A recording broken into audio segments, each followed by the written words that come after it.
Hello there, I'm Tomshark, and Happy New Year, even though it's over midway through January and the year is well on its way. Anyway, I thought I'd begin this year by talking about the games I loved most last year. Being that I didn't have a lot of time during the fall to play games, I relied heavily on my winter break to catch up on a lot of the games I missed. And oh boy, was 2017 a crazy time for games. There were so many great experiences being dished out to gamers last year that it was nearly impossible to play them all. And play them all, I didn't. I never got to play Resident Evil 7, I didn't play PUBG because I never got the chance, I was interested in Nier but knew nothing about it, and I didn't even play Mario + Rabbids Kingdom Battle. Two franchises I really enjoy put together in a genre I've never played? You'd think I'd be all over that. What the hell was I thinking? Nonetheless, today I'll be talking about the games I actually did play, specifically the ones I loved the most. Here are my top 5 games of 2017. And before we dive in, I want to shout out some games that I really enjoyed, but just didn't make the list. Along with the games in this video, I enjoyed ARMS, Little Nightmares, the Switch port of Overcooked Special Edition, Golf Story, Hob, Splatoon 2, and Prey. Off we go!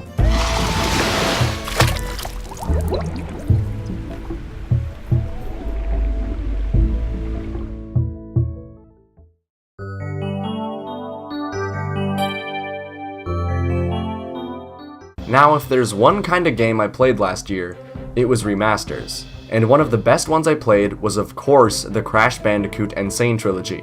I was very lucky growing up around a bunch of cousins of mine who were into video games and a lot older than me, because they introduced me to a lot of games that were before my time, such as Spyro, Ape Escape, and Crash Bandicoot. So when this remaster was announced and I was finally able to own the original Crash trilogy myself, I eagerly awaited its release. Each entry in the trilogy was remastered to near peak perfection.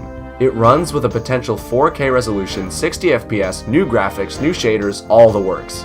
Vicarious Visions literally remastered this game from the ground up, and they got almost everything right. The controls feel just like the originals, every model captures the original art style of the trilogy while still being entirely new and up to date, the jet ski and motorcycle levels in Warped still suck, A Road to Nowhere is still complete nonsense, and the whole feel of this remastered collection parallels the originals. Vicarious Visions knew what they were doing, and Crash is finally back. Now we just need Spyro.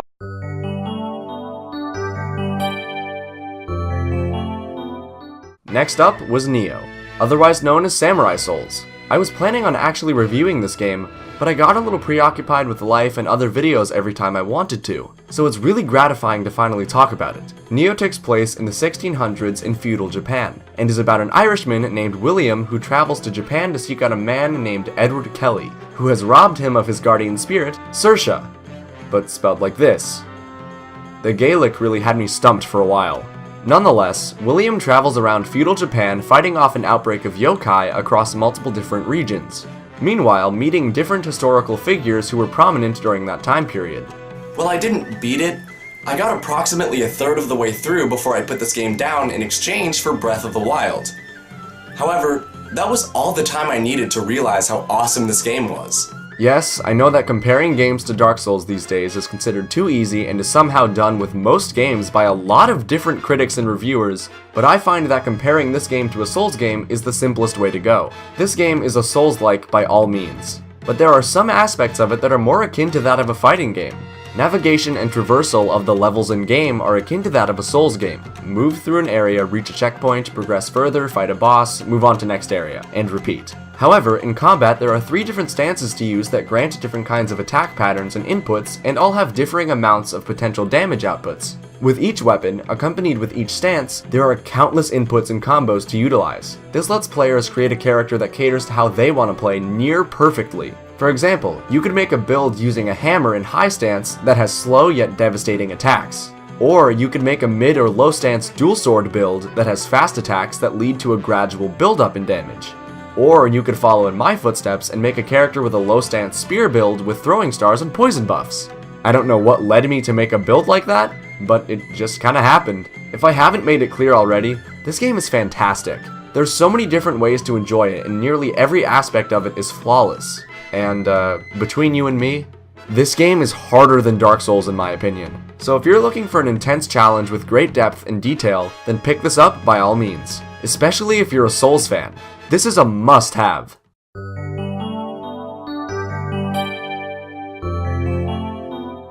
Never once have I played through a game that was so simple, yet so narratively strong and enticing. Cave Story is a game you could blow through in a day if you didn't put it down. But that's the beauty of it.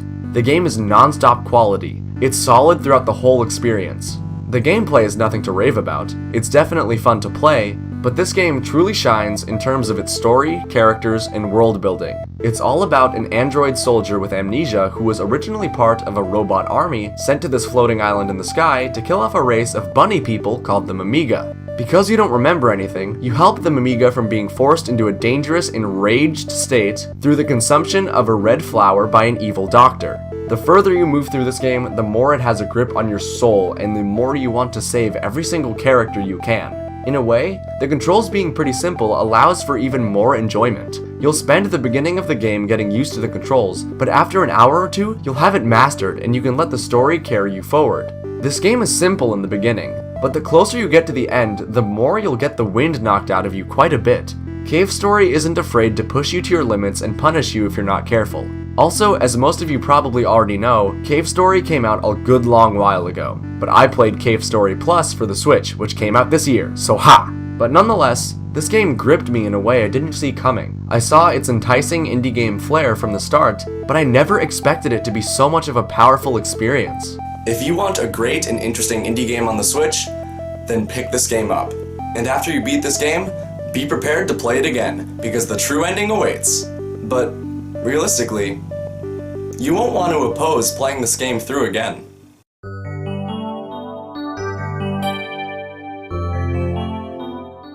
In the beginning, this spot was between Mario Kart 8 Deluxe and Super Mario Odyssey. This was an incredibly difficult decision to be presented with, and it took a lot of contemplation and deep thought to pick the winner of that feud. Alright, quick comparison segment in the middle of my countdown. Super Mario Odyssey is a great Mario game that excels in many areas like level design, music, and its controls. And Mario Kart 8 Deluxe excels for nearly the exact same reasons. When it came down to it, I just had to go off of the fundamentals of what makes a person enjoy a video game. I needed to determine which game I had the most fun with. In the end, I had to give this spot to Mario Kart 8 Deluxe. Super Mario Odyssey is a solid and well-built Mario game. I cannot deny that in the slightest. In fact, I made a video about it, so go check it out. But all in all, I got way more into Mario Kart 8 Deluxe than I did Odyssey. And yes, I can fully acknowledge that Mario Kart 8 Deluxe is just a re-release of a game that came out back in 2014. But I just don't care.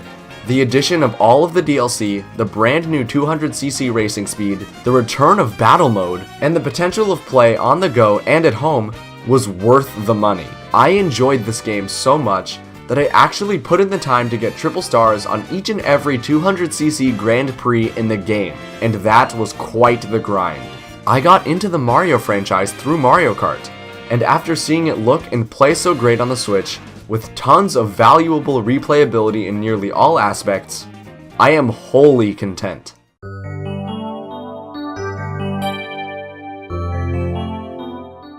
Come on, are you really surprised that this was my favorite game of 2017? Honestly, I'm a little surprised myself.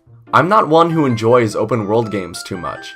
The genre is oversaturated in the games industry, and games that rely on simplistic yet solid linearity are for the most part a thing of the past. That being said, every now and then I get a hold of an open world game and I just go crazy with it.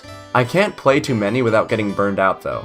Maybe Breath of the Wild came around when I was ready for a new open world game, because I absolutely loved it. Hyrule is very pleasant to explore, nearly everything you do has meaning, and it's just a blast to start on one side of the world and end up halfway through the other, only to realize you've been playing this game for the past 3 hours.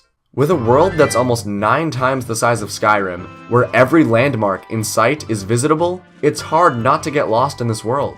And it's gorgeous too. It's beautifully cel-shaded, and everything from the grasslands and mountains to the coastlines and oceans looks so right. Even before this game came out, I was sold on it. It just hit me in such a strange way. I don't think I've ever felt excitement for a game before it came out like I did with Breath of the Wild.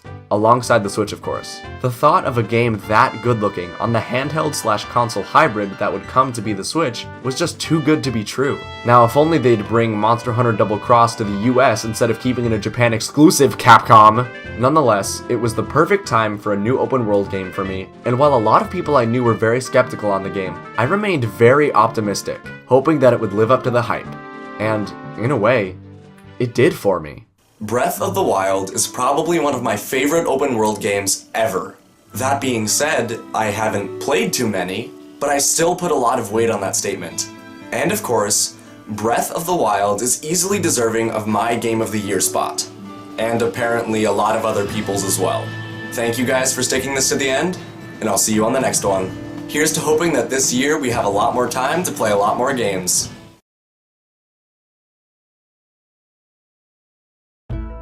Hey guys, thanks for watching. Make sure to like and subscribe if you enjoyed and want to see more. And you can watch some videos I did about Breath of the Wild and Mario Odyssey by clicking the cards on the left. Thanks again for watching, and I'll see you guys next time. Happy belated New Year!